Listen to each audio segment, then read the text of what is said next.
خاموش ہو جائے.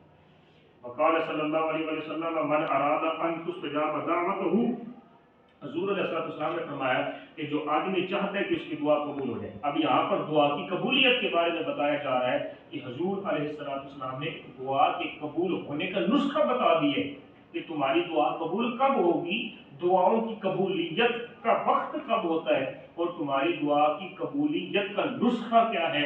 حضور علیہ السلام نے ہمیں نسخہ دے دیے کہ دعا کی قبولیت کا وہ نسخہ کیا ہے. آپ حضور علیہ السلام نے فرمایا. اور اب جو کہتا ہے نا میری دعا قبول نہیں ہوتی، اگر وہ اپنی دعاؤں کو قبولیت چاہتے ہیں، اپنی دعا کو قبول کروانا چاہتے ہیں، تو حضور علیہ السلام کی اس نسخے پر عمل کر لیں.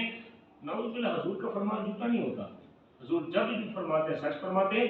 حضرت عبداللہ بن عمر رضی اللہ تعالیٰ عنہ، آپ حضور علیہ السلام کی ہر بات لکھ لیا کرتے تھے. حضور کے سامنے بیٹھتے تھے نا، ہر بات اپنی کاپی پر نوٹ بک پر یا اس پر کاغذ تو نہیں ہوتے تھے، چمڑے ہوتے تھے، کاغذ نہیں ہوتے تھے، وہاں پر چمڑوں پر لکھا جاتا تھا. تو حضور علیہ السلام کی ہر بات لکھ لیا کرتے تھے. تو صحابہ کرام نے اعتراض کیا، اے عبداللہ بن عمر تو لکھتا کیوں ہے؟ حضور علیہ السلام کبھی غصے میں ہوتے ہیں، کبھی جلال میں ہوتے ہیں، کبھی آپ نرمی میں ہوتے ہیں، کبھی آپ کیا فرماتے ہیں، کبھی آپ کیا ارشاد فرماتے ہیں. آنے والی امت کے لیے مشکل کا سبب بن جائے گا. حضور ہر حالت میں نہیں ہوتے، حضور کبھی کس حالت میں ہوتے ہیں، کبھی کس حالت میں ہوتے ہیں. تو لکھ لیتے ہیں، اور یہی لکھا کیا ہوگا امت کے لیے کیا بن جائے گا، مشکل کا سبب بن جائے گا. اب عبداللہ بن عمر نے لکھنا چھوڑ دیا. اب جب حضور علیہ السلام نے عمر بن عبداللہ کو دیکھا، عبداللہ بن عمر کو دیکھا کہ اب لکھتا نہیں ہے، تو حضور نے پوچھا اے عبداللہ بن عمر لکھتا کیوں نہیں ہے؟ اب عبداللہ بن عمر نے کہا یا رسول اللہ میں لکھتا تھا. لوگوں نے اعتراض کرنا شروع کر دیا کہ عبداللہ بن عمر تو لکھتا ہے، لوگوں کے لیے کیا ہو جائے گا، مشکل کا سبب بن جائے گا. تو حضرت عبداللہ بن عمر رضی اللہ تعالیٰ عنہ کو حضور نے حکم فرمایا کہ اے عبداللہ بن عمر تو لکھا کر، تو لکھ، جو تیرا دل کرتا ہے لکھا کر. کیوں کہ اس زبان سے کبھی نہ حق نہیں نکلا، جو بھی نکلتا ہے حق ہی نکلتا ہے، اور اس زبان سے جو بھی نکلتا ہے سچ نکلتا ہے. تو لکھا کر، بلا جھجک لکھا کر. اس کے بعد عبداللہ بن عمر نے لکھنا شروع کر دیا. اور اس سے حدیث کے مرتدین کا بھی یہ کیا ہوتا ہے، یہاں پر ثبوت ملتا ہے کہ جو کہتے ہیں حدیثیں حضور کے زمانے میں نہیں لکھی گئی تھی، یہ بعد میں لکھنے والے آئے تھے، آپ پتہ نہیں انہوں نے کس طرح لکھی. یہ حدیثیں حضور کے زمانے میں لکھی جاتی تھی، اور حضور نے فرمایا دعا کی قبولیت کا نسخہ کیا ہے.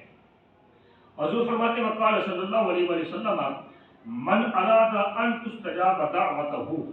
حضور نے فرمایا کہ جو چاہتا ہے نا کہ میری دعا قبول ہو جائے، دعا کی قبولیت کا کیا وقت قریب ہو جائے. حضور نے فرمایا وَأَن تُكْشَفَ كُرْبَتُهُ فَلْيُفَرِّجْ عَنْ مُعْسِرٍ، کہ حضور علیہ السلام نے فرمایا کہ اس کی مشکل دور کی جائے تو اسے چاہیے کہ وہ تنگ دست کے لیے آسانی پیدا کرے. وہ کہتا ہے کہ میری دعا بھی قبول ہو اور کیا ہو کہ اس کی مشکل بھی کیا ہو جائے، آسان ہو جائے. حضور نے کیا فرمایا فَلْيُفَرِّجْ عَنْ مُعْسِرٍ، اس کے لیے کیا کرے، کسی تنگ دست کے لیے راستے کشادہ کرے. کسی تنگ دست کیا ہے یا مقروض کے لیے آسانی پیدا کرے، جس نے قرض لیا ہے اس کے لیے آسانی پیدا کرے.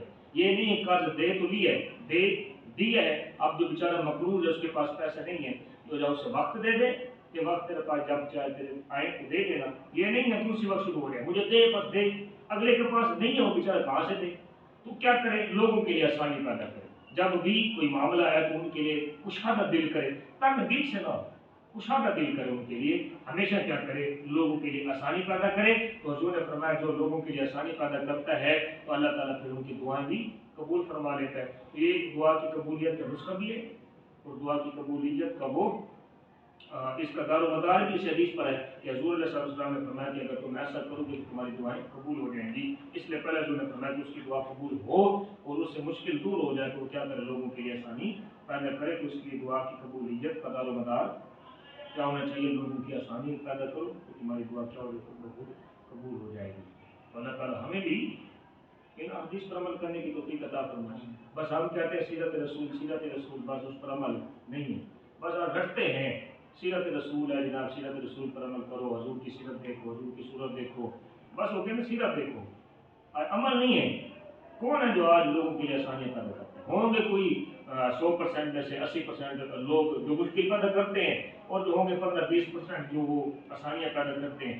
مطلب ہے کہ بہت ہی کم لوگ ہیں جو لوگوں کے لیے کیا کرتے ہیں، آسانیاں پیدا کرتے ہیں. لیکن ہر گھر میں دیکھیں تو یہی ماجرا ہوتا ہے کہ اس نے میرے لیے مشکل پیدا کر دی ہے، اس نے میرے لیے مشکل کھڑی کر دی ہے، پتہ نہیں میں کیسے نکلوں گا، میں اپنے وہ جو مینیجر ہے، باس ہے، جو مدرسے کا پرنسپل ہے، میں اس کے سامنے کیا جواب دوں گا، میں کیسے اس معاملے کو کنٹرول کروں گا.